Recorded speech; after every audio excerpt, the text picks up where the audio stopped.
저는 계속해서 8복을 살펴보는 가운데 있고요. 6번째 복까지 살펴보았고 오늘 7번째 복, 화평하는 자에 대해서 같이 한번 살펴보겠습니다. 우리 마태복음 5장 9절 같이 한번 읽어볼까요? 같이 시작. 화평하게 하는 자는 복이 있나니 그들이 하나님의 아들이라 일컬음을 받을 것이며. 아멘. 화평하게 하는 자는 복이 있다. 그들이 하나님의 아들의 일컬음을 받을 것이다 라고 말씀하게 되었는데요. 이 화평하게 하는 자라는 말이 헬라 원어를 보게 되었으면 에이레네 포이오스라는 말입니다. 에이레네라는 말은 평화, 화평, 화목 이런 뜻이 되어지고요. 그 다음에 포이오스라는 말은 만들다, 만드는 자 이런 의미가 되었습니다. 특별히 이 포이오스의 시제가 중간태입니다. 영어나 우리나라의 말에 없는 중간태, 헬라어, 그리스어에만 있는데요. 중간태로 되어져 있어요. 그래서 이것은 수동태도 아니고 능동태도 아니고요. 중간태. 그래서 의미는 수동태 의미도 있고 능동태 의미도 있습니다. 그래서 화평케 하는 자라는 말을 원어를 보게 되어지면 좀 더 화평을 입은 자, 수동적으로 하나님의 화평이 입은 자라는 의미가 있고요. 또 하나는 그 화평을 가지고 화평을 만드는 사람, 피스메이커 이런 의미가 있게 되어져요. 그래서 수동과 능동의 의미가 같이 이 안에 들어가 있습니다. 그래서 우리가 이제 화평하게 하는 자에 대하여서 원어를 가지고 살펴봤었는데 마카리오이, 복 있는 자는 하나님의 화평을 입은 자이고 그리고 그 화평을 전하는 자이다. 그리하여서 그들이 하나님의 아들의 일컬음을 받을 것이다 라는 의미가 되었습니다. 그러면 오늘 이 말씀을 조금 더 우리가 깊이 있게 나누면서 하나님의 화평이란 무엇인가에 대해서 같이 한번 살펴보도록 그렇게 하겠습니다. 먼저 화평이라는 말의 의미를 같이 한번 살펴볼 터인데요. 이 화평이라는 말이 헬라어로는 에이레네라는 말이 되어지고 히브리어는 여러분 잘 아는 샬롬이라는 말이 되었습니다. 그래서 이 샬롬이라는 말은 화평, 평화, 평안, 화목 이런 의미가 되어지는데 이 샬롬에 원형이 있어요. 그게 샬렘입니다. 이 샬렘이란 말은 완전하다, 충만하다. 이제 이런 의미가 그 샬렘이란 말에 있는 것입니다. 그래서 샬롬이라는 것은, 샬롬이란 말은 이런 것이지요. 화평인데 평화인데 어떤 거냐? 이그러지거나 부족하거나 찌그러짐 없이 이제 완전한 상태를 평화, 샬롬 이렇게 이야기합니다. 마치도 보름달과 같은 상태예요. 달이 조금 더 찌그러지거나 모자라지 아니하고 보름달같이 풍성한 그렇게 이그러진 부분도 없고 이제 모난 부분도 없고 이렇게 풍성하게 되어져 있는 상태를 샬롬, 화평, 평화 이렇게 이야기하게 되었습니다. 그러면서 이제 이렇게 이런 상태를 창세기 2장에서 이렇게 말씀하고 있는데요. 2장 7절 같이 한번 읽어볼까요? 같이 시작. 여호와 하나님이 땅의 흙으로 사람을 지으시고 생기를 그 코에 불어 넣으시니 사람이 생명이 되니라. 아멘. 하나님의 사람을 땅의 흙으로 만드셨습니다. 그래 육이 되어졌고요. 그 코에 생기를 불어 넣었다. 생기를 불어 넣을 때 뭐 또 넣냐? 하나님과의 화평도 넣은 거예요. 생기가 들어와서 하나님과 화평을 이뤘는데 그 하나님의 화평이 샬롬. 하나님의 그 풍성한 은혜가, 풍성한 하나님의 평안함이 이 아담과 하와에게 온전하게 들어간 것입니다. 그런데 이 하나님과의 샬롬을 깨는 사건이 있었어요. 그 사건이 바로 뭐였냐면 선악과 사건이지요. 하나님의 말씀에 불순종함으로 말미암아 선악과를 먹음으로 말미암아 하나님과의 샬롬이 깨어진 거예요. 하나님과의 관계가 끊어진 거예요. 그러면서 그 인생이 찌그러지고 이그러지고 분쟁과 이제 고통과 상처와 이런 것들이 있기 시작한 것입니다.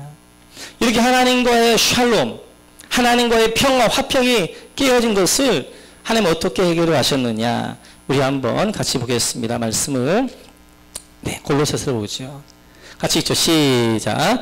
그의 십자가의 피로 화평을 이루사 만물 곧 땅에 있는 것들이나 하늘에 있는 것들이 그로 말미암아 자기와 화목하게 되기를 기뻐하심이라. 아멘. 하나님과 화평을 어떻게 이루셨느냐? 그의 십자가의 피로, 예수 그리스도의 십자가의 피로 말미암아 하나님과 화평을 이뤘다라고 말씀하게 되어져요. 사람이 깬, 아담과 하와가 불순하게 깬 그 화평, 하나님의 은혜, 하늘의 평안을 예수 그리스도께서 십자가의 죽으심으로 화평을 이루셨다라고 말씀하시면서 이거에 대하여서 바울 사도는 이렇게 해석하고 있습니다. 우리 한번 로마서 말씀 보시죠. 3장 같이 시작. 이 예수를 하나님의 그의 피로써 믿음으로 말미암는 화목제물로 세우셨으니 이는 하나님께서 길을 참으시는 중에 전에 지은 죄를 관과하심으로 자기의 의로우심을 나타내려 하심이니. 아멘.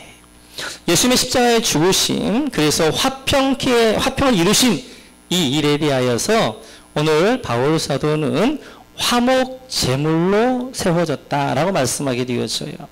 예수의 십자가의 죽으심을 가리켜서 화목제물이었다라고 말씀하게 되었습니다. 오늘은 화목제사가 무엇인가, 화목제사 가운데 화목제물이 어떤 모습인가를 보면서 예수의 십자가를 다시 한번 화목제물로, 화목제사로 재조명을 해보고자 합니다. 그렇다면 우리 한번 레위기서 한번 보시죠. 레위기 3장 3절부터 5절 같이 시작. 그는 또 화목제 제물 중에서 여호와께 화제를 드릴지니 곧 내장이 덮인 기름과 내장이 붙은 모든 기름과 두 콩팥과 그 위에 기름 곧 허리 쪽에 있는 것과 간에 덮인 거풀을 콩팥과 함께 떼어낼 것이요 아론의 여섯은 그것을 제단 위에 불 위에 있는 나무 위에 번제물 위에서 살을 찌니 이는 화제라 여호와께 향기로운 냄새니라. 아멘. 하나님 앞에 제사를 드리는 5가지 제사의 종류가 있어요. 번제, 소제, 화목제, 속제제, 속건제 5가지가 있는데 그 중에 화목제, 오늘 예수의 십자가의 죽으심을 화평과 연관하면서 화목제물이셨다라고 말씀하게 되어져요. 화목제물의 특징이 있습니다. 화목제물은 그 제물 중에서 일부를 하나님 앞에 불태워 드리는 것이 화목제물이 되어져요. 근데 뭘 불태워 드리느냐 보니까 내장에 덮인 기름. 우리 내장에 기름들 많이 덮여 있죠. 내장에 붙은 기름 뿐만 아니라 사절을 보게 되었으면 그 외에도 허리 쪽에 있는 기름이랄지 간에 이제 붙어 있는 기름이랄지 이런 것들 다 이렇게 이제 해서 그 기름을 하나님 앞에 화제로 불태워 드리는 것이 화목제가 되어져요. 화목제. 그러면 왜 그 몸에 많은 것들이 있음에도 불구하고 왜 기름을 불태워 드리려고 하고 있느냐 하는 것이죠. 이 기름에 상징하는 바가 있어요. 예수 그리스도의 직책을 가리켜 우리는 그리스도다라고 하게 되어져요. 그리스도란 기름 부음 받은 자라는 의미가 있는 것이죠. 바로 이 기름은 예수 그리스도 상징하게 되어져요. 기름 부음 받은 바 되어지신 예수님이 이 화목제물로 십자가에 불태워질 것, 십자가에서 드려질 것을 상징하면서 화목제물에 이제 불태워 드릴 것들은 그 기름들로 불태워 드리라 라고 말씀하게 되어져요. 그래서 화목제물의 화제는 기름들을 가지고 하나님 앞에 불태워 드리게 되어지는데요. 그 가운데 특징이 있습니다. 사절을 보게 되어지면 이렇게 되어져 있지요. 그 가운데 중심적인 것이 콩팥과 간에 붙어 있는 거예요. 간과 콩팥이 하는 역할이 뭐냐는 거예요. 그 역할은 해독작용인 거예요. 해독작용. 우리 안에 해로운 독이 들어오게 되면 그것을 해독해내는, 그 해독해내는 것이 이제 간이 해야 되는 역할, 콩팥이 해야 되는 역할들이 되어지는 것이. 이렇듯이 예수의 십자가에 우리 화목제물로 십자가에 죽으신 그 예수님께서는 우리의 해독작용이 되어지는 거예요. 뭐예요? 죄가 들어왔는데 그 죄를 해독해서 그걸 선으로, 영생으로 바꾸기 위해서 제가 달려가 죽으신 줄 믿습니다. 그래서 이제 화목제물들은 기름으로 드릴 때 특별히 콩팥과 간에 있는 것으로 드려라 라고 말씀하고 있는 것들을 볼 수 있습니다. 뿐만 아니라 레위기 3장 1, 2절을 보면 이렇게 말씀하게 되어져요. 같이 한번 읽죠. 시작. 사람이 만일 화목제 제물을 예물로 드리되 소로 드리려면 수컷이나 암컷이나 흠없는 것으로 여호와 앞에 드릴지니 그 예물의 머리에 안수하고 회막문에서 잡을 것이요 아론의 자손 제사장들은 그 피를 제단 사방에 뿌릴 것이며. 아멘. 제물의 특징이 또 하나 있어. 1절을 보니까 이제 제물에는 소나 양이나 염소나 비둘기나 자기 형편에 맞게 드리는 것입니다. 근데 만약 내가 좀 여유가 있어서 소로 드리겠다 하는 사람은 어떻게 할 것이냐? 수컷이나 암컷이나 흠없는 것을 드려라. 근데 번제나 다른 제사들은 반드시 뭘로만 드려야 되냐면 수컷으로만 드려야 됩니다. 수컷, 흠없는 수컷 1년 된 것으로만 드리게 되어져. 그런데 화목제는 수컷이나 암컷 아무거나 드릴 수 있어요. 왜냐? 화목제의 은혜는 남자나 여자나 노소 불문하고 누구에게나 다 그것이 임하는 것이기 때문에, 구별이 없기 때문에 구별하여서 수컷만 드리라 말씀하지 아니하고 화목제물로 드리려거든 수컷이나 암컷 중에서 흠없는 것을 드리라 라고 말씀하는 것들을 볼 수 있습니다.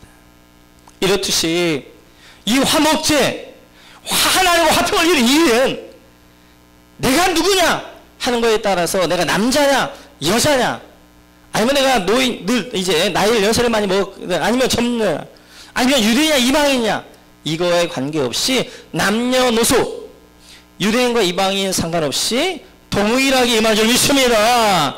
동일하게 우리 가운데 임하게 되어진 것을 말씀하게 되어져요. 뿐만 아니라 이 화목제에 특징이 하나 있습니다. 우리 한번 레위기서 7장을 한번 보시죠. 같이 있죠. 시작. 그 전체의 예물 중에서 하나씩 여호와께 거제로 드리고 그것을 화목제의 피를 뿌린 제사장들에게로 돌릴지니라.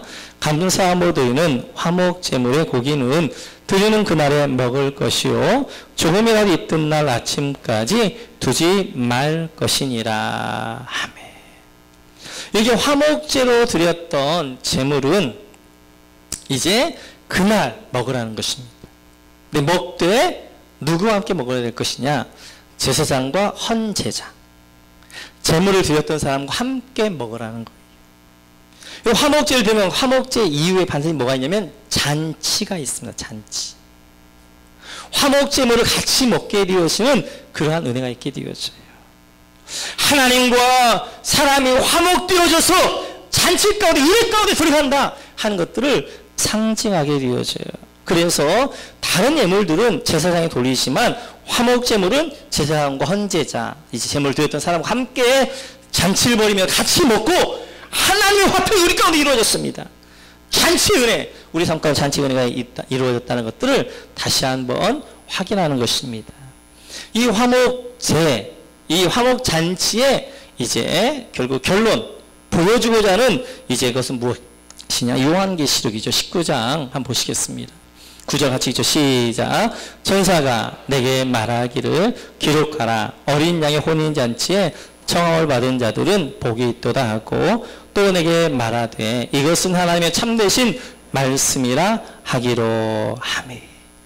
마지막 있기에 어린 양의 혼인잔치를 예표하고 있는 거예요. 예수님께서 하늘 영광 가운데 이제 구름 타고 재림에 오실 것입니다. 그러면 우리 이제 이 땅에 있었던 예수의 그리스도의 신부 되어진 교회는 이제 그 예수님과 어린 양 혼인잔치를 하게 되어지는데 그 혼인잔치 가운데 잔치입니다. 예수님도 먹고 우리도 먹고 같이 잔치가 벌어질 거예요. 이것이 화목제의 잔치가 되어집니다. 그래서 화목제를 드리게 되어지면 하나님의 은혜가 임하게 되어지고 그 안에 잔치와 그 안에 서로 아름다운 이제 이것들이 이루어지는 것들을 말씀하게 되어져요.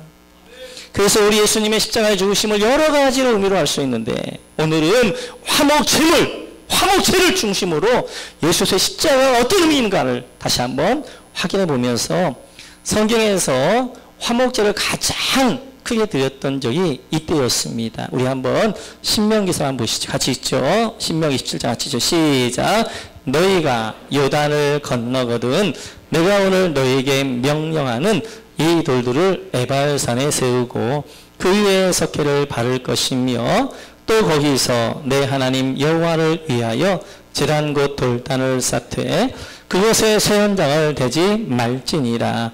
너는 다듬지 않은 돌로 내 하나님 여호와의 제단을 쌓고 그 위에 내 하나님 여호와께 번제를 드릴 것이며 또 화목 제물을 드리고 거기에서 먹으며 내 하나님 여호와 앞에서 즐거워하라. 아멘.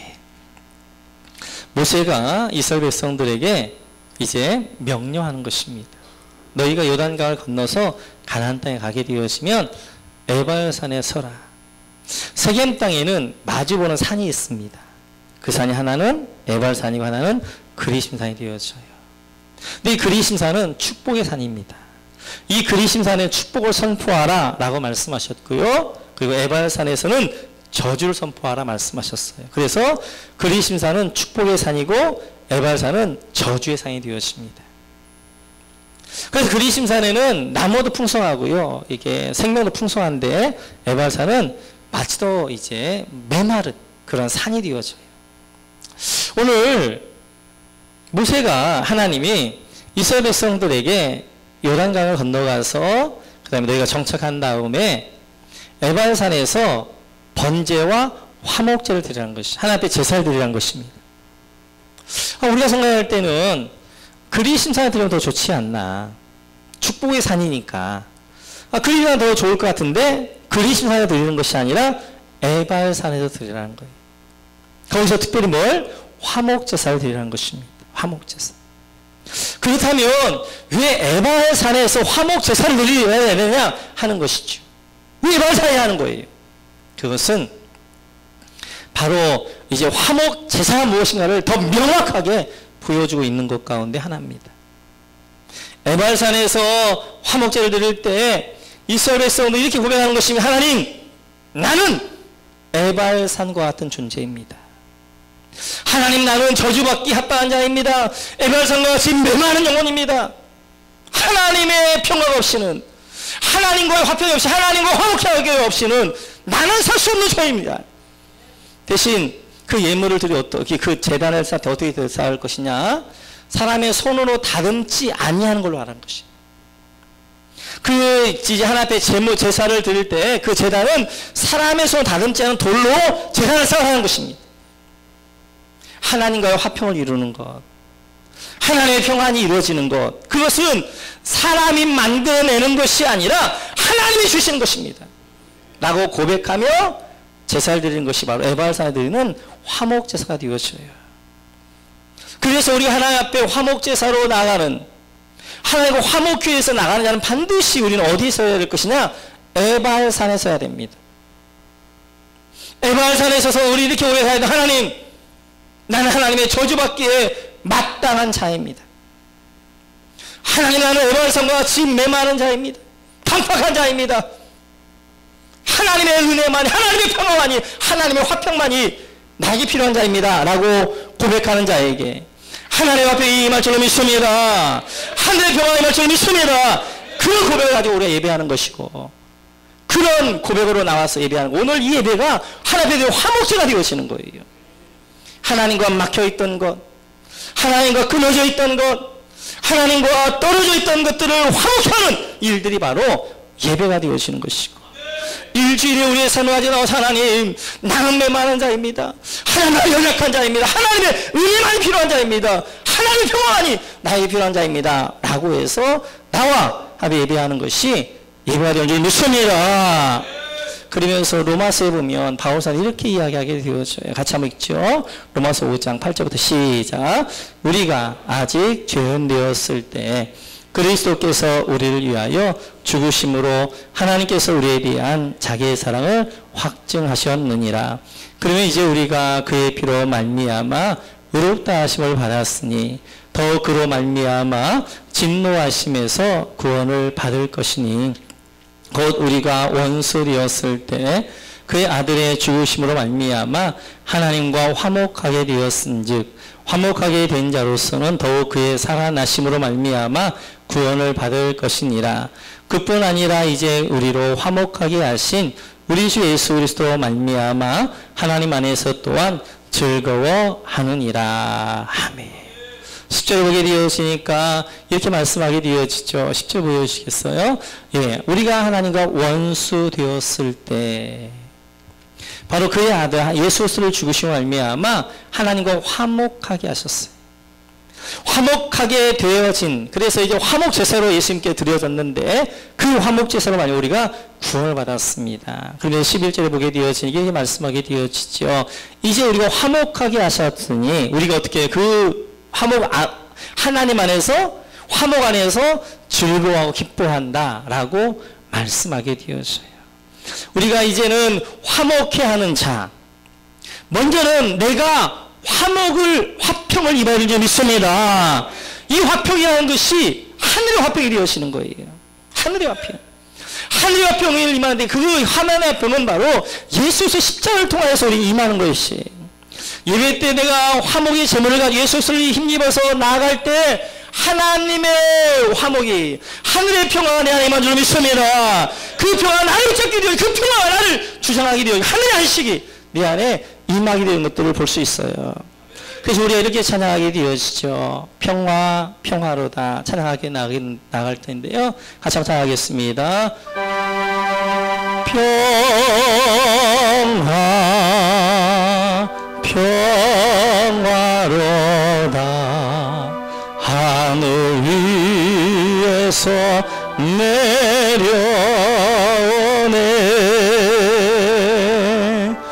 그 사랑의 물결이 영원토록 내 영혼을 덮으소서. 우리는 하늘의 평화가 임하여 살 수 있는 자들입니다. 그래서 우리는 늘 하나님 앞에 화목 제물을 가지고 나가야 돼요. 예수 그리스도의 그 피의 공로로 하나 예수님이 화목해 하신 그 화목을 가지고 나가야 될 줄 믿습니다. 그래서 예수 그리스도의 십자가 크로스예요. 하나님과 사람을 화목해 하시는 거예요. 이 화평이 이루어진 자예요. 하나님의 하늘의 평화와 하늘의 화평이 그들 가운데 임하게 되어지는 것입니다. 그 평화를 가리켜서 샤바 샬롬이다 이야기하게 되어져요. 이스라엘 백성들은 만날 때마다 이렇게 인사합니다. 샬롬 인사하게 되어져요. 샬롬이란 말은 하나님의 이제 평안이 이제 당신에게 있기를 원합니다. 평안이 당신에게 있기를 원합니다. 이것이 샬롬이 되어져요. 그런데 그 안식일 날에는 이렇게 합니다. 샤바 샬롬. 하늘의 평안이, 샤바라는 건 하늘의 평안, 완성된 평안, 일곱째 평안, 하늘의 평안이 당신이 있기를 원합니다. 라고 해서 샤바 샬롬 그렇게 인사하게 되어져요.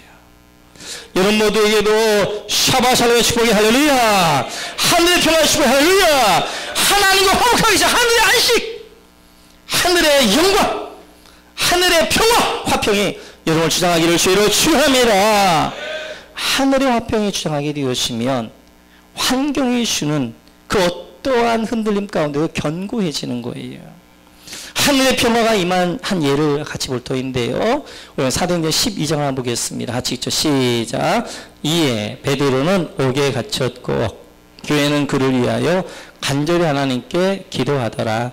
헤롯이 잡아내려고 하는 그 전날 밤에 베드로가 두 군인 틈에서 두 쇠사슬에 매여 누워 자는데 파수꾼들이 문 밖에서 옥을 지키더니 호련히 주의 사자가 나타나매 옥중의 광채가 빛나며 또 베드로의 옆구리를 쳐 깨워 이르되 급히 일어나라 하시니 쇠사슬이 그 손에서 벗어지더라. 아멘. 이 내용은 헤롯이 야곱을 죽였습니다. 그랬더니 유대인들이 너무 좋아하는 거예요. 그러자 예수의 수제자인 베드로를 죽이면 얼마나 좋아할까. 그래서 배를 죽이기 위해서 쇠사슬을 메어서 감옥에 이제 감옥에 갇히게 되어집니다. 그리고 그 다음날 베드로를 이제 죽이려고 하게 되어져요. 그리고 그날 밤에 베드로는 지금 양손과 발이 쇠사슬에 묶여서 있는 것입니다. 만약 여러분들이 그 상황이라면 어떻게 하겠어요? 밤에 잠이 오겠어요?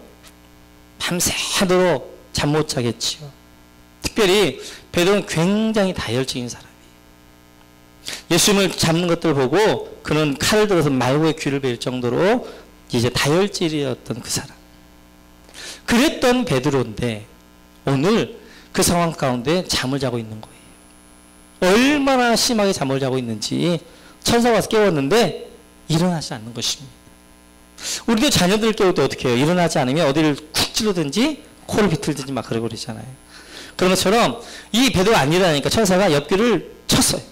그때 옆귀를 맞아 깜짝 깨가지고 베드로를 깬 것입니다. 그 정도로 곤히 잔 거예요. 왜 그랬느냐? 베드로에게 하늘의 평화, 샤바샬롬 임한 거예요. 그 하늘의 평화가 임하니까 세상에 환경이 어떠한 환경이라 할지라도 그 샤바샬로 그를 주장하게 되어진 그 마음에 평안함이 오게 되어진 것입니다. 우리 그리스도의 평화라는 것은 하늘의 평화가 주어진 줄 믿습니다. 환경이 주는 평화가 아니에요. 사람이 주는 평화가 아니에요. 하늘의 완성된 평화, 하늘의 완성된 안식, 그 화평이 화목해 되어진 자에게 우리 임한 줄 믿습니다. 그 화평은 우리 환경을 어찌할 수 없고, 환경은 비록 지금 내가 잠 못 자고 펄펄펄 뛰다가 죽을 환경이지만 그 마음가운데 평안함이 있게 되어지고 그 환경 가운데서도 잔존케 하는 것들을 볼 수 있습니다. 이렇듯이 먼저 화평케 하는 자는 화평을 잇는 자가 복이 있는 거예요. 그래서 예수 생명 있는 분들에게는 예수님을 화목제물로 드림으로 말미암아 하나님과 늘 화평이 일어나는 줄 믿습니다.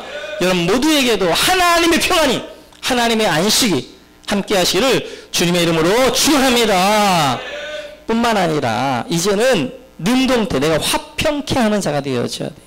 내가 피스메이커가 되어져야 됩니다. 화평을 만드는 사람이 되어져야 됩니다.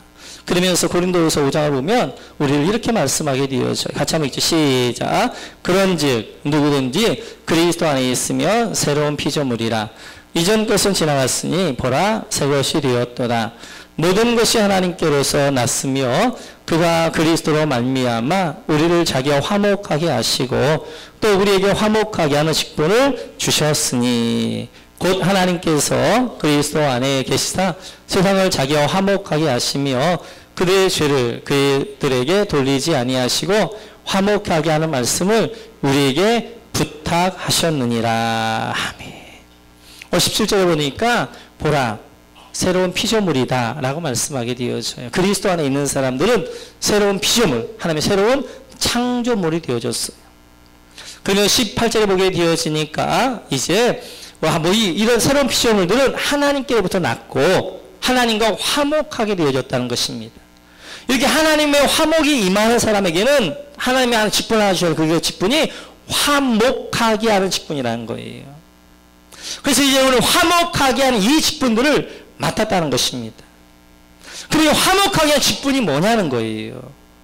이 직분이 바로 피스메이커가 되어지는데 이것은 세상 사람들과 하나님을 만나게 해주는 것입니다. 이 세상의 평화라는 것은 마치도 저수지에 있는 오리와 같은 평안이에요. 저수지에 오리가 논일게 되어지면 우리는 참 평안하다 그렇게 하게 되어집니다.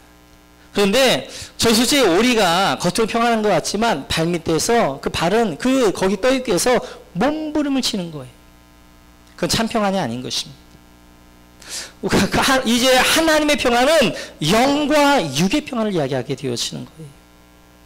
그래서 바로 화목하게 하는 직분, 이 직분은 바로 세상 사람들 예수께로 인도해서 하나님의 평안이 임하게 하는 것, 이것들 우리에게 부탁하는 줄 믿습니다. 그 예수 믿지 않는 많은 사람들을 주께로 인도하는 이것이 바로 화목하게 하는 직분이 되어져요. 그들에게 하나님의 평안이 임하지 아니하고는 참된 평안이 없습니다. 하나님의 은혜가 임하지 아니하고는 저들에게 참된 안식이 없게 되어지는 거예요. 그래서 우리는 다리를 만드는 사람들이 되어져요. 다리가 되어지는 거예요. 그래서 나를 통하여 그들이 하나님을 만나게 하는, 그들과 하나님의 손, 한 손을 하나님의 손을, 한 손을 세상의 사람의 손을 잡고 하나님을 만나게 하는 20분, 이것이 바로 화목하게 하는 10분을 믿습니다. 또 하나, 화목하게 하는 삶이란 무엇이냐? 그것은 조화를 이루어내는 삶입니다. 우리가 온유한 삶을 살펴볼 때 온유라는 것은 조절된 힘이다 라고 말씀을 드렸어요. 온유라는 것은 그냥 나약한 것이 아닙니다. 힘이 있어요. 그런데 그 힘이 아무데나 폭발하지 않는 거예요. 그러니까 힘을 써야 될 때와 쓰지 말아야 할 때를 분별할 줄 알고, 힘을 써야 될 때는 내가 쓰고 힘을 쓰지 않을 때는 내가 어떠한 불이익이 있다 할지라도 힘을 쓰지 않는 것, 이것이 온유가 되어져요. 평화, 화평이란 잠잠한 게 평화, 화평이 아닙니다. 소리가 있지만 그 소리가 조화를 만들 줄 아는 것, 이것이 화평이요 평화가 되어지는 거예요. 우리 삶 가운데는 소리가 다 소리가 나게 되어져 있습니다. 그 소리가 나는데 그 소리가 제각각 나게 되어지면 그것은 시끄러운 소리예요. 그러나 그것이 잘 절제되어지고 조화를 이뤄낼 때 그 소리는 아름다운 음악이 되어지는 것입니다. 그래서 마치에도 이 화평케 하는 자, 조화 있는 삶을 한 예로 들면 오케스트라 같은 거예요. 오케스트라에 수많은 악기들이 있습니다. 바이올린, 비올라, 뭐 첼로, 더블 베이스, 뭐 퓰룻, 오보에, 클라리넷, 뭐 트럼본, 트럼펫, 뭐 팀파니, 뭐 심벌즈, 뭐 그 외에도 이제 여러 이런 악기들이 있게 되어지는 거예요. 여러분들이 이제 어떤 교향악이나 이런 오케스트라 연주할 때 한번 가보시면 막이 내려져 있을 때 앉아 있게 되어지면 뒤에서 굉장히 시끄러워요. 이제 소리를 자기 소리를 잡는 시간들이 있죠.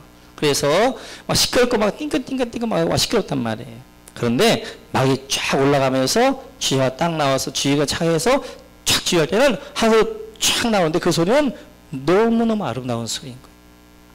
똑같은 소리예요.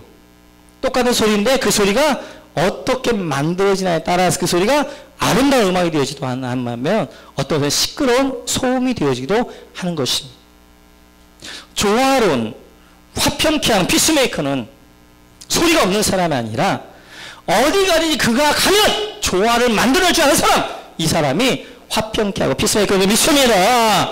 어디나 문제가 있어요. 어디나 다 소리가 있어요. 근데 그 소리와 문제를 어떤 것을 잠잠히 할 것이며 어떤 것을 들어야 할 것이며 어떤 것을 나게 할 것이며 어떤 것을 절제하게 할 것인가, 그것들을 잘 만들어낼 줄 아는 것, 그것이 화평케 하는 자, 피스메이커는 좀 믿습니다. 그래서 잠잠할 때는 잠잠할 줄 알고요. 소리를 내야 될 때는 소리를 내야 되는 거예요.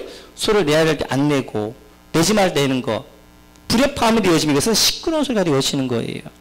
화평케 하는 것, 화평케 하는 자 피스메이커는 어느 단체나 어디 곳에 소리도 있지만 그 소리를 적절하게 죽여야 될 소리가 무엇인가, 살려야 될 소리가 무엇인가, 그리고 그 소리들을 어떻게 만들어낼 것인가, 그리고 그것들을 이끌어갈 줄 아는 자가 바로 화평케 하는 자인 줄 믿습니다. 말씀 정리하겠습니다. 성경에서 말하는 샬롬은 세상에서 말하고 있는 평화와 달라요.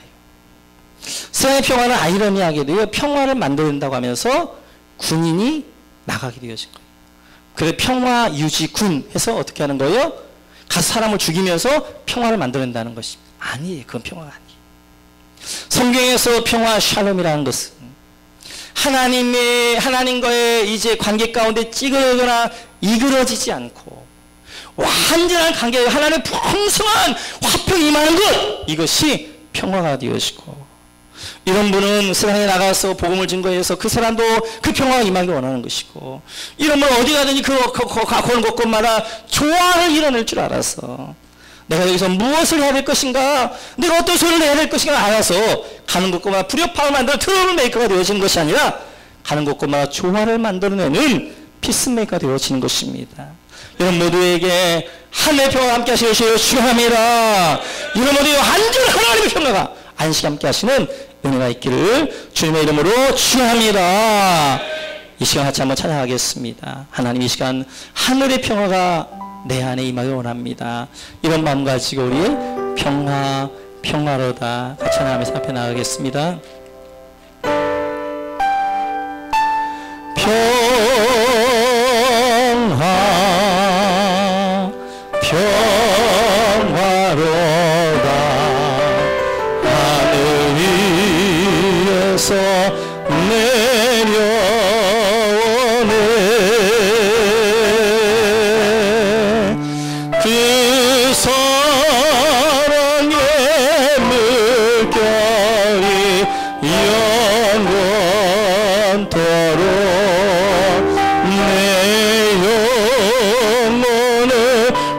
벌써 평화로다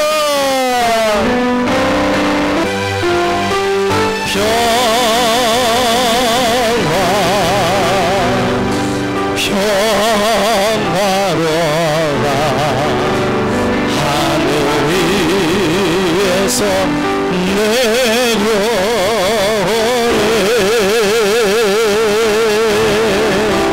그 사랑의 물결이 영원토록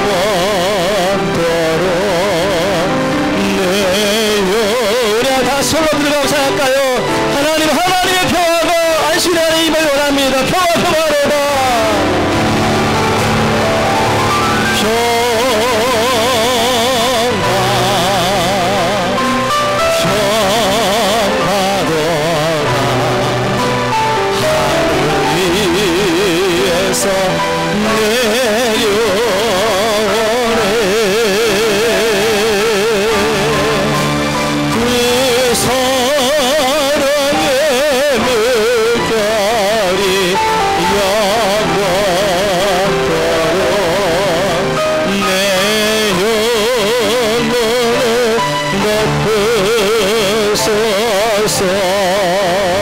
말씀 기도하겠습니다. 그렇습니다.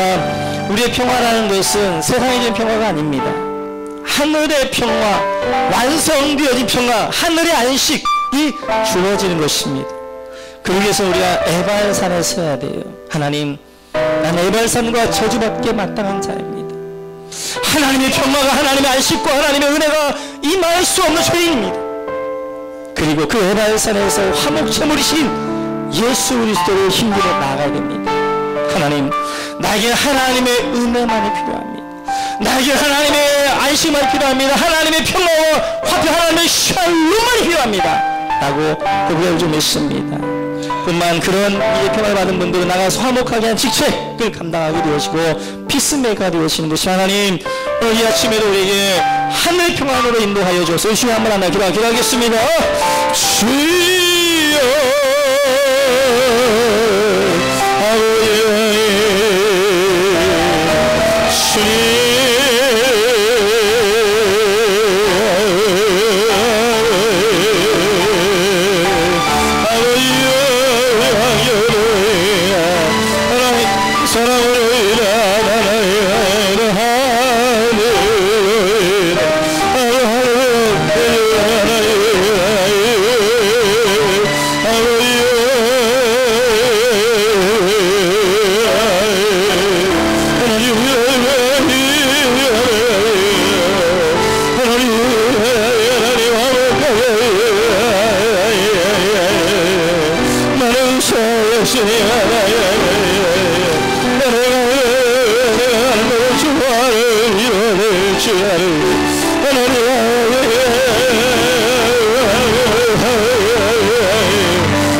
같이 한번 기도하겠습니다. 성령 이름 받고 원하시는 분 머리 속 기도합니다. 살아계신 아버지 하나님, 이 험난한 세상, 하나님 우리 주변은 우리를 불안케 하는 것들로 가득한 이 땅 가운데 하나님이 성령으로 기름 부어주시고 하늘의 평안으로 함께하여 주옵소서. 세상이 주는, 사람이 주는 평안함이 아니라 하나님이 주시는 하늘의 평안으로 충만케 하여 주옵소서. 하나님 아버지, 마음의 상함과 눈물과 뿔 가지고 나온 지일성도 기억하여 주시고, 하나님 아버지, 저들 가운데 하나님의 위로가, 하나님의 평안함이 주장할 수 있게 하여 주옵소서. 하나님 아버지, 육체 질병하고 나왔습니다. 그것만을 손 얹어 싸우니 하나님 치료하여 주시고 온전케 하시고 인도하여 주옵소서. 내가 나서 예수 설명하니 약하오더는 빅만은 떠나갈지어라, 이어도서는 떠나갈지어라. 하나님의 영광 가운데 임하여 주시는 놀라운 축복 있게 하나님 도와 주옵소서. 하나님 한 주간 또 샤바샬롬, 하늘의 평안, 하나님의 은혜가 우리 가운데 충만히 임하길 원하오며 예수의 이름으로 기도하옵나이다.